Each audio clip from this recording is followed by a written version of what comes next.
Good morning friends, स्वागत आहे तुमचं आजच्या प्री मार्केट रिपोर्टमध्ये. तर मग चला सुरुवात करूयात आजच्या प्री मार्केट रिपोर्टला आणि जाणून घेऊयात की आज आपल्या स्टॉक मार्केटमध्ये काय होऊ शकतं ते.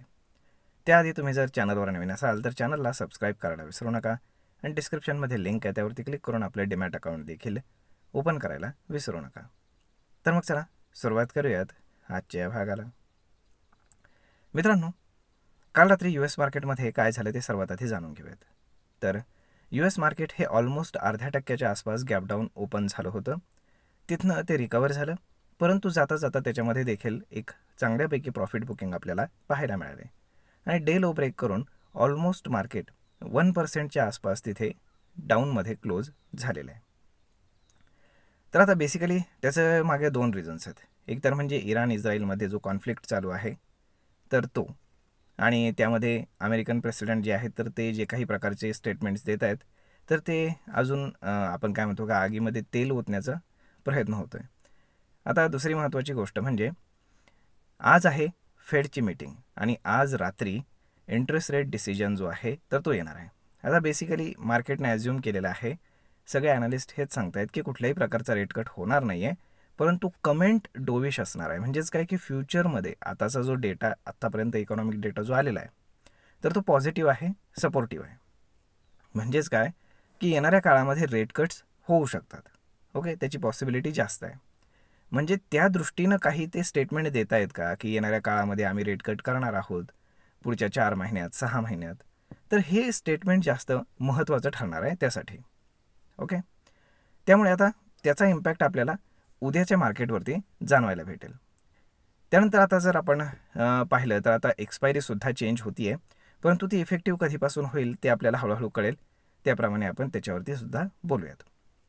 परंतु उद्या मात्र गुरुवारी एक्सपायरीची जी काही मुवमेंट आहे तर ती सुरू होईल आणि त्याच्यामध्ये इंटरेस्ट रेट डिसिजन आल्यानंतर मार्केट कुठल्या बाजूला जाईल ते उद्या ठरेल. आता जर आपण ग्लोबल मार्केट जर पाहिले तर मिक्स आहेत.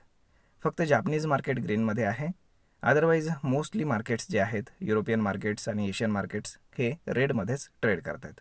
ओके, त्यामुळे ग्लोबल क्यूज तर काही फार सपोर्टिव्ह नाही आहेत, निगेटिव्हच आहेत. आणि पूर्ण दिवसभरामध्ये इराण इस्रायलचा जो काही कॉन्फ्लिक्ट आहे त्याच्यामध्ये काय अपडेट्स येत आहेत तर त्याच्यावरती खूप साऱ्या गोष्टी डिपेंड आहेत.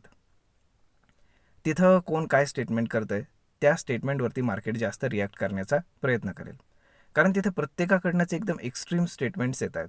ओके, शांत कोणीच राहत नाही आहे, हा खरा प्रॉब्लेम आहे. आता जर आपण गिफ्ट निफ्टी पाहिलं तर गिफ्ट निफ्टी इंडिकेट करत आहे की मार्केट साधारण एक 30 ते 40 पॉईंट गॅप डाऊन ओपन होईल, ज्याला आपण ऑलमोस्ट फ्लॅट म्हणू शकतो. त्याच्यामागचं बेसिकली रिझन असं आहे की ग्लोबल सेटअप जरी निगेटिव्ह असला ते काय तरी काल FIs आणि DIs दोघेही नेट बायर्स होते. म्हणजेच काय की काल FIsनं 1500 कोटींचं बाईंग केलं आहे आणि डोमेस्टिक इन्स्टिट्यूशन्सनं 8000 कोटींचं बाईंग केलेलं आहे. म्हणजेच काय, जेव्हा जेव्हा मार्केट खाली येतं साधारण 24,700च्या आसपास येतं तर तिथे एक आपल्याला बाईंग होताना पाहायला मिळते, आणि जेव्हा जेव्हा मार्केट 25,000च्या आसपास जातं तर तिथनं आपल्याला एक शार्प प्रॉफिट बुकिंग देखील पाहायला मिळते. तर अशा पद्धतीचं मार्केट एक कॉन्ट्रा ट्रेडिंग आपल्याला मार्केटमध्ये पाहायला मिळते. जोपर्यंत एक मेजर ट्रिगर पॉईंट मार्केटला सापडत नाही तोपर्यंत मार्केट ही लेवल जी आहे ते ब्रेक करणार नाही. म्हणजेच काय, मार्केट कुठल्या साईडला ब्रेक करेल हे सांगता येत नाही, परंतु डाऊन साईडला 24,500, अप साईडला 25,100 ही ऑलमोस्ट 600 पॉईंटची रेंज मार्केटमध्ये आहे.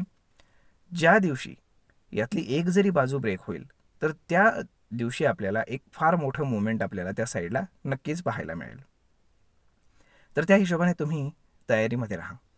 ओके, जर अपसाईडला ब्रेक केलं तर साधारण 25,800पर्यंतचे लेवल्स आपल्याला पाहायला मिळतील, आणि डाऊन साईडला जर ब्रेक केलं तर 24,050पर्यंतचे लेवल्स आपल्याला पाहायला मिळतील. आता जर आपण बाकीच्या गोष्टी जर पाहिल्या तर फार काही सपोर्टिव्ह नाही आहेत. त्यातल्या त्यात आज मार्केट एकदम रेंजमध्येच राहण्याची पॉसिबिलिटी अशासाठी आहे की US काय कमेंट करतं आहे, किंवा USचे जे चेअरमॅन आहेत फेडचे तर ते काय कमेंट करतात ते कोणी सांगू शकत नाही. त्यामुळे आज रात्रीपर्यंत मार्केटमध्ये एक अनसर्टन माहोल राहणार आहे, आणि या गोष्टीचा जास्त इम्पॅक्ट आपल्याला उद्याच्या दिवशी पाहायला मिळणार आहे. तो म्हणजेच जे फायनान्शियल स्टॉक्स आहेत त्यानंतर बँकिंग स्टॉक्स आहेत त्याच्यावरती. म्हणजेच काय की आज मेजरली IT कंपनीज चांगलं करण्याची शक्यता आहे आणि त्याच्या अगेन्स्ट जे काही आपले फायनान्शियल स्टॉक्स आहेत किंवा बँकिंग स्टॉक्स आहेत तर ते थोडेसे मंद राहतील, थोडेसे हळूहळू चालतील. ओके. आणि तिथे एक मिक्स सेटअप आपल्याला पाहायला मिळेल. परंतु IT मध्ये आपल्याला एक चांगल्यापैकी रिबाउंड पाहायला मिळाला आहे, तो कंटिन्यू राहील जोपर्यंत फेडकडनं काही इंटरेस्ट रेट डिसिजन येत नाही किंवा मग एखादी चांगली गोष्ट सांगितली जात नाही तोपर्यंत. आणि बँकिंगसाठी जर त्यांनी चांगलं काही सांगितलं तर बँकिंग स्टॉक चालायला सुरुवात होतील आणि मग IT स्टॉक थोडेसे थंड पडतील. तर मग अशा पद्धतीनं राहणार आहे आजचं मार्केट.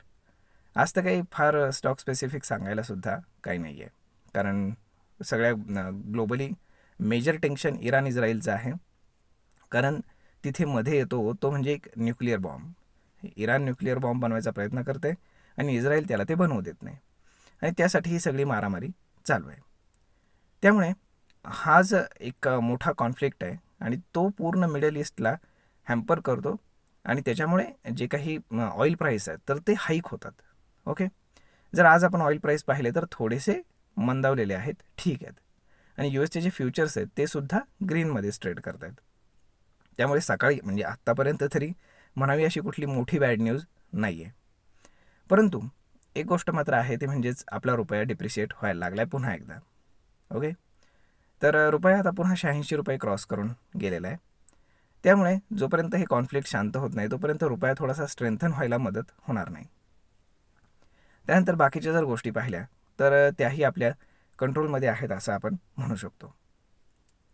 तर मग मित्रांनो, आय होप तुम्हाला हा व्हिडिओ, ही माहिती नक्कीच ट्रेड आणि इन्व्हेस्टमेंट करण्यासाठी उपयोगी पडत असेल.